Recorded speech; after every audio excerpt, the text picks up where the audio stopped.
Absent a quorum, the Senate will stand in recess until 3 p.m. this afternoon. The Senate is now in recess. Seats remained empty once again inside the Senate chamber as Republicans continue to boycott.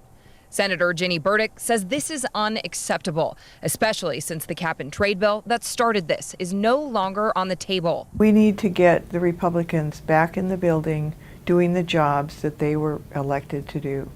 And with the sad announcement that 2020 is not going to move forward, they have no excuse, and it was no excuse to begin with, but even less of an excuse to be abdicating their responsibilities. Senator Burdick assured me there really isn't enough support for the bill among Democrats and that it's not a trick to get Republicans to return, pointing to dozens of bills that need to be passed. Budgets primarily, family leave.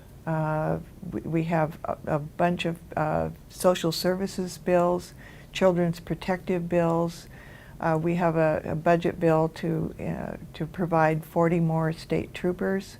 The state trooper force is very underfunded at the moment, and we're trying to beef that up. Many of these bills took months of work that could all be out the window if Republicans don't come back before the session ends Sunday at midnight. I stopped by the Senate Republicans' office this afternoon, but was told no one was available to speak with me today.